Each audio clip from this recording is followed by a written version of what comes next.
This man, Dr. Arthur Lee, is with whom our story begins. Arthur Lee was an Asian American botanist and biologist who lived in the 19th century. He was a very educated man and traveled widely across the Americas and around the world, studying the wonders of nature and also teaching at various universities. Of course, a much more famous naturalist, Charles Darwin, also lived during this period, and it was a chance meeting between them in England in the early 1860s, which led to Arthur Lee's discovery. However, it was a discovery destined to put him at odds with Darwin, and to forever condemn Lee to mediocrity in the scientific community. It has only been in more recent years, more than 100 years after Dr. Lee's death, that researchers have begun piecing together the amazing story of Arthur Lee's work and the discovery that would come to damage his reputation and legacy in his lifetime. Today, however, that same discovery, courtesy of modern science and a great deal of time, effort, and resources, has definitively shown that Arthur Lee's discovery was not only real, it was monumental. It can now be categorically proven that Lee's work and reputation were sullied for the benefit of others. Many now believe his name and discovery should instead be elevated to among those of the greatest scientists of the 19th century, if not ever. In order to fully appreciate Dr. Lee's journey of discovery, it is useful to understand at least a little of the man himself. Born to immigrant parents, his beginnings were not auspicious. Yet he was quickly identified as being a gifted child, even at an early age. It was therefore, with his parents' blessing, that various tutors interested in developing the young Arthur's knowledge were appointed. These included teachers of mathematics, physics, and literature, among others. However, it was Arthur's tutor, Mary Diablo, a botanist, with whom Arthur developed the strongest bond, and he immediately showed great talent and interest in the subject. It was a passion which would last a lifetime. With his early education completed, and with a depth of knowledge surpassing even that of many adults, Arthur Lee was invited to study at a number of universities, and was the beneficiary of several prestigious scholarship awards. Nonetheless, despite competing forces, Arthur eventually chose to study natural sciences at Yale University. On successfully completing his studies at Yale, he chose to expand his knowledge by traveling the Americas for 2 years, during which time he also taught. Thus armed with both splendid theoretical and practical knowledge, Arthur then returned to complete his doctoral thesis at Princeton University. By the time Arthur had completed his doctorate, he was a highly regarded scholar, with a number of well-received scientific papers published. These included the acclaimed paper, The Biology of Orchid Cross-Pollination and Their Pollinators, for which he was awarded the Royal Horticultural Society's Medal of Honor in Great Britain. The paper, Modern Marine Biology, A Paradox of Evolution, is another of his respected works. As can be seen from his papers, Arthur was by now much more than just a well-regarded botanist. He was also a keen and well-studied biologist too. It was, in particular, his fascination with marine biology that would soon launch him on a trajectory from which his career would never recover. With his name now quite well known among fellow scientists and those in the fields of botany and biology, it should be no surprise that he was invited to attend various conferences around the world. One of these such conferences, a biannual meeting of the Royal Fellows of Modern Science, was at the Science Museum in London in 1863. Although he was not expected to make any formal presentation to the symposium, it was nonetheless an honor to have been invited to this prestigious event at all. It was thusly that Arthur Lee eagerly accepted the invitation to attend and made arrangements for his cross-Atlantic travels. Among those attending the conference would be none other than Charles Darwin himself. Darwin was, of course, quite the figure of celebrity. His groundbreaking publication, The Origin of Species by Means of Natural Selection, had been published just a few years earlier. It was at some point during the presentations and meetings here that Dr. Lee and Darwin were introduced. Arthur Lee, we can imagine, would have been enormously impressed to meet the man who would become known as the father of evolution, and it was no small recognition of Arthur Lee's own growing status. Over the months which followed their introduction, Darwin and Dr. Lee maintained professional correspondence with each other, and Arthur subsequently met with Charles Darwin again during a trip to Ecuador. It was during this particular visit that Darwin mentioned a rumor which intrigued Arthur enormously. As the world's foremost naturalist, it was not so surprising that Darwin might be privy to information others may not be, and this particular tale piqued Arthur's curiosity. In actual fact, it was a rumor that Darwin had dismissed out of hand, calling it, and I quote, a foolhardy notion of an excited or rebellious imagination. Of course, by expressing even a modicum of interest in such a tale having any possibility of merit, Arthur placed himself in danger of being thought a fool himself.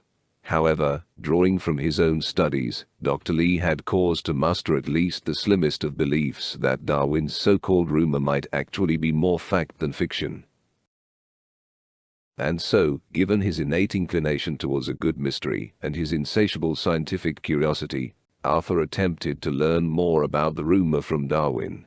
Nonetheless, although he did indeed glean additional details, his persistence would prove costly, with Darwin apparently greatly disappointed that Dr. Lee would give any credence to such unsubstantiated stories. Subsequent to their rendezvous in Ecuador, they would never meet again. Years later, James Whittleworth, a journalist for the Times of London, would confide that many unkind words were said of Arthur Lee among the scientific community in the aftermath of Darwin and Lee's breakdown in communications. Here, it's important to understand that the advocates of Darwin were a very powerful force, since their own standing rested in large part on the credibility of Darwin's theories. Should Darwin's theories be somehow found flawed, then his proponents could be certain of facing an uncomfortable time and their reputations questioned. Thus, those with the ability to protect Darwin's influence and prestige, and by association their own, would stop at nothing to vigorously defend their positions and Darwin's postulations. Meanwhile, now armed with additional information to that which Darwin had provided, and with no small amount of speculation, Arthur's optimism was unfazed. Having taken leave from teaching for a year, he now assembled a small team of like-minded students to assist in his adventurous endeavors. Their destination: Easter Island in the South Pacific. Their travels to Easter Island would take approximately 10 weeks, sailing first by commercial shipping lines to Central America and then to Chile, and latterly by sailing their own small vessel to Easter Island. Here is where they intended their base of research to be, and from where they would also explore nearby uninhabited islands. Over the following years, it was a location to where Dr. Lee would often return. Having only a very rudimentary knowledge of the islands, Arthur Lee's first task was to familiarize himself with the area, and only then to conduct his research.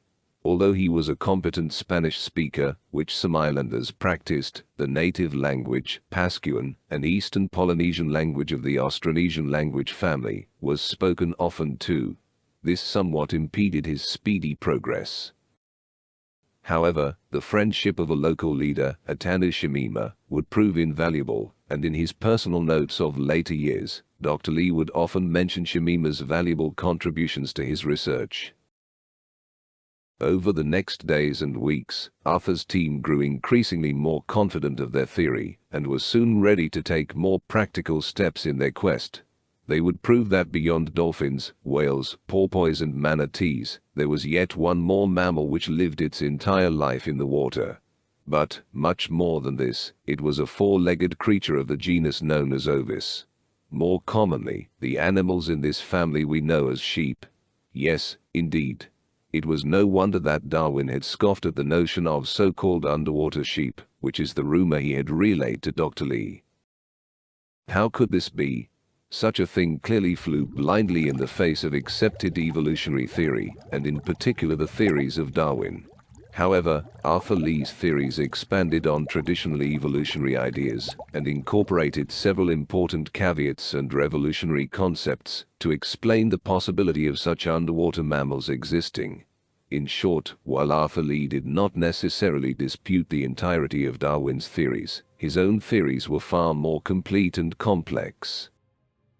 According to the journals kept by a member of Arthur's team, it was on a fine morning in early June that the team set off to one of the uninhabited islands nearby. In fact, the author writes, it was somewhat further than they imagined, and it took 2 hours of hard and determined rowing to reach their destination. Once they had made landfall and unloaded their diving equipment, they quickly set about identifying the most prudent spots to begin their dives. However, by mid-afternoon and tiring, the team had seen nothing more than might usually be discovered underwater. But, the journal tells us, just as they were beginning to flag, a cry of excitement from a near quarter-mile out. Arthur's intuition had prevailed. After successfully making similar discoveries in the area, the research team shortly after returned to the United States with palpable excitement. Making such a discovery should have been the making of careers and scientific legend, and Arthur and his team were rightly very proud with their work. However, Arthur's excitement would be short-lived. Upon his return and his attempt to submit scientific papers detailing their discovery, he found they would neither be peer-reviewed or otherwise published, and scientific conferences of the day would exclude all mention of his claimed discovery. Dr. Arthur Lee was now a pariah. Keen to maintain their own scientific standings, and equally keen to keep in the good graces of Charles Darwin, to their detriment, Darwin's allies chose to quash all mention of the theories and research which Dr. Lee and his team were determinedly attempting to release. Further than this, they subtly waged an undeclared media war on him by enlisting certain newspapers and publications to denigrate Dr. Lee's scholarly reputation, and even going so far as to wonder if his mental faculties were fully intact. It was a war without end. Now discredited, disrespected, and mocked, a victim of the allies of Darwin, even his own family had distanced themselves from him, thinking him insane. Many years would now pass, but Arthur Lee's reputation would never recover in his lifetime. And, with his name so tarnished, scholarly opportunities were few. He did continue with his personal studies though, and over the next 30 years returned several times to the location of his discovery. The final trip he made was in 1894, 2 years before his death. On this trip, and with the new motion picture technology having been recently invented, we are fortunate that Arthur Lee was able to film an area of coastline where he made his discovery. It's this footage that you now see, and it was in part based on this short clip, along with modern technology, that the location details of Arthur's discovery were forensically determined. For all of that, although he remained alone and deprived, he maintained certainty in his knowledge and confidence in his theories, and Arthur would continue to write his journals. Among the final notes discovered in his unpublished archives would be this: even though my life's work has been rejected, and here I now sit alone to contemplate, yet still I give thanks to my Creator for having shown me things few men have ever witnessed. On my honor, and without exaggeration, I have spoken only the truth, but the world chooses not to hear me. My fervent wish, if any, is that, one day, greater and wiser men will follow in my footsteps to rediscover that which I already know to be so. In the afternoon of March 29, 1896, which was 2 days after the final entries in Dr. Lee's journal, and upon receiving no response from within, Arthur Lee's landlord made the discovery of his lifeless body. Suffice it to say that with Arthur's death, for many eminent scientists and scholars, the so-called thorn in their side was forever removed. Although his demise may well have seemed too much of a convenience to some, and dark suspicions lingered among his few remaining supporters, an autopsy would prove inconclusive. However, although it took more than a century to fulfill, at least one of Arthur Lee's final wishes was indeed granted. At the turn of the new millennium, a group of scientists from universities around the world gathered to discuss his long-since discarded work. This meeting quietly led to an enormous amount of secret new research, and even funding from some of the biggest companies in Silicon Valley. This research team did indeed follow, almost literally, in the footsteps of Dr. Lee, and based upon the few notes of Dr. Lee which remain in existence, along with the short motion picture of the coastline which Arthur Lee recorded, they were able to identify the exact location of Dr. Lee's discovery. The video footage which you're about to see has never before been seen by anyone beyond the exclusive few who were part of the new research group. It conclusively shows the so-called underwater sheep in their natural habitat, the ancestors of whom Arthur Lee first discovered over 150 years ago in the 1860s. Unfortunately, since the time that the most recent research was conducted and Arthur's original discovery rediscovered, rising sea levels and climate change have all but abandoned the islands and the sheep's habitats to the memories of a few. Maybe it's possible these wonderful creatures will never be seen again. Nonetheless, with all of the advances since the 19th century, underwater video photography has now forever preserved what Arthur Lee knew all along, for the benefit of future generations, and for the benefit of scientists everywhere. Even though most of the uninhabited islands, where Arthur conducted his research, have now since disappeared, a few memories of the underwater sheep persist. And some local islanders still talk of the Shishawa, which, literally translated, means lambs of the sea. Even to this very day, some local sailors claim to occasionally hear forlorn muffled bleating from the ocean depths, and they keep a careful watch over the waters. Perchance they may see a fleeting glimpse of the legendary Shishawa. Dr. Arthur Lee was treated appallingly during his lifetime, while his only crime was attempting to enlighten the world with wonderful knowledge that it chose not to hear. The actions and names of those who silenced Dr. Lee should forever stand condemned, as a reminder of a shameful period in scientific history. Dr. Lee's legacy, however, has now been fully and proudly resurrected, and is a testament to his belief in the importance of scientific truth. His name will forever stand tall among the most elite scientists of modern history, and we honor him. Dr. Lee, rest in peace, sir. Your legacy is assured, and your rest is well deserved. Humanity thanks you for your unique contributions to science and to evolutionary history.